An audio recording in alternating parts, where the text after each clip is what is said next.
Bab 77. Kepergian suami. Malam pun berlalu begitu cepat, dan sang mentari pagi menyambut dengan penuh kecerahan. Kemudian kabar baik dari dokter yang menangani Canari membuatnya semakin bersemangat bahwa hari ini Canari udah bisa pulang. Namun sebelum kepulangan mereka, pagi itu juga Felty kembali berkunjung ke rumah sakit untuk menjenguk adiknya. Waktu sudah menunjukkan pukul 8 pagi. Tidak lama setelah kedatangan Felty, Altar juga tiba di rumah sakit. Pagi. Sapa Altar saat memasuki ruang inap Canari. Pagi Tar. Jawab Basten yang sedang meneguk kopinya. Wah, istri Sultan sudah bisa pulang ya.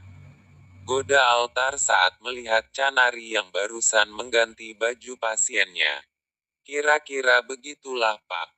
Canda Canari sambil melipat selimut pasien yang ia pakai. Kenapa Tar, pagi-pagi udah datang? Tanya Basten. Oh ini Bas, mau membawa berkas yang belum ditandatangani kemarin. Jawab Altar sambil menyerahkan sebuah map yang berisi dengan dokumen yang akan ditandatangani oleh Basten. Oh iya, ini ada Popeye sebagai sambutan kepulangan istri bos saya. Ucap Altar sambil menyerahkan kantong plastik yang berisi dengan es krim yang ia belikan sebelum sampai tadi di rumah sakit. Makasih orang baik. Goda Canari sambil mengambil kantong plastik yang diberikan Altar. Sibuk terus ya Vel. Sindir Altar saat melihat Felty yang sedang sibuk menelepon dengan seseorang. Felty hanya membalas dengan senyuman sindiran Altar. Dek, gimana udah siap? Tanya Felty setelah selesai nelpon. Canari mengangguk, walaupun ia selalu merasa sedih setiap mendengarkan perkataan kakaknya, yang terlihat sedang berusaha tersenyum di balik kesedihannya. Kakak baik-baik saja kan? Tanya Canari saat menyimpulkan senyum kakaknya itu hanyalah sebatas penguatan batinnya. Apa sih Dek? Buat geli aja kakak mendengarkan setiap ucapanmu. Protes sang kakak yang berusaha menyembunyikan kerapuhan hatinya. Iya deh. Jawab Canari sambil menutup resleting tas selempangnya. Dan entah mengapa saat mendengarkan obrolan adik kakak itu, Altar tiba-tiba mengingat perlakuan Aldo saat itu di dalam lift bersama wanita selingkuhannya, sehingga setiap mendengarkan kata-kata penghiburan dari Canari untuk kakaknya, Altar memahami perasaan yang sedang disembunyikan Felty dengan kesedihannya saat ini. Singkat cerita, setelah beberapa obrolan telah selesai mereka omongin, dan berkas yang ditandatangani Basten juga sudah siap, Altar akhirnya memilih duluan pamit. Kemudian, pasien yang sudah bisa pulang hari itu, akhirnya mereka pulang. Dan sesuai permintaan ibu mertua, bahwa saat mereka pulang, Canari langsung dibawa pulang ke rumah mereka, ke rumah mertuanya. Tidak terasa, hari menjelang sore saat mereka nyampai di rumah Pak Aguso. Dan saat itu sebuah sapaan menyambut kepulangan Canari. Dan itu ternyata Biana, pembantu di rumah mereka. Bibi ada di sini. Canari terkejut saat melihat Biana yang sudah berada di rumah orang tuanya. Iya Neng, aku kangen sama Neng. Bagaimana kondisinya Neng, apa udah sehat?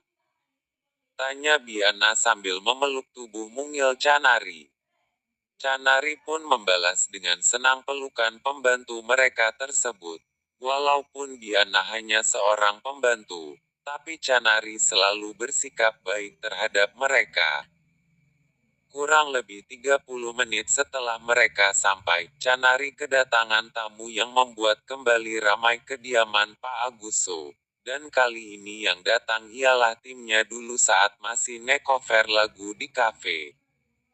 Hei, Santi, kalian kok ramai-ramai ada nih?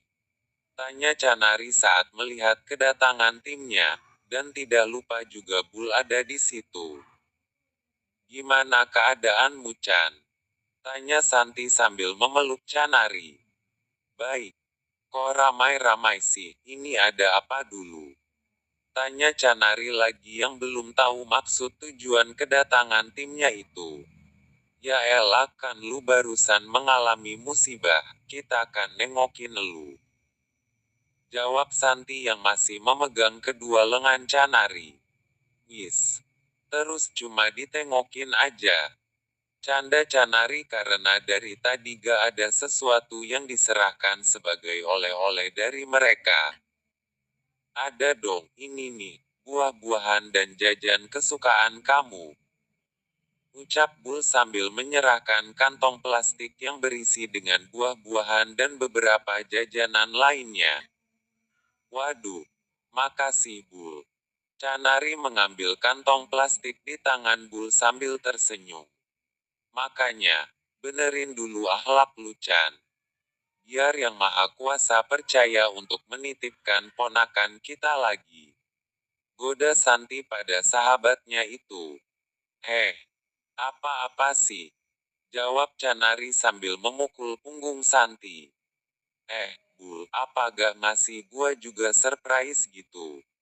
Canda Canari pada lelaki yang dulu ia cintai itu dalam hati. Boleh. Apa boleh gua peluk? Canda Bul sambil tersenyum. Mendengarkan perkataan Bul, Basten langsung berdiri tepat di hadapan Canari. Sini, lu peluk aja gua. Ucap Basten sambil mengulurkan kedua tangannya di hadapan Bul, pasalnya ia sedang bercanda.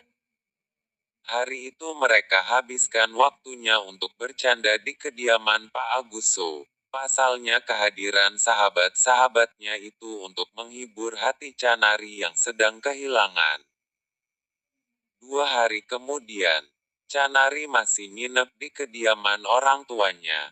Dan 1 hari sebelumnya itu Basten ada kunjungan mendadak di luar negeri. Tentang presentasi perusahaan mereka yang mulai membaik dan meningkat, hingga pada akhirnya ia memilih untuk berangkat hari ini. Dan saat itu Canari terasa berat melepaskan kepergian suaminya. Kak ikut.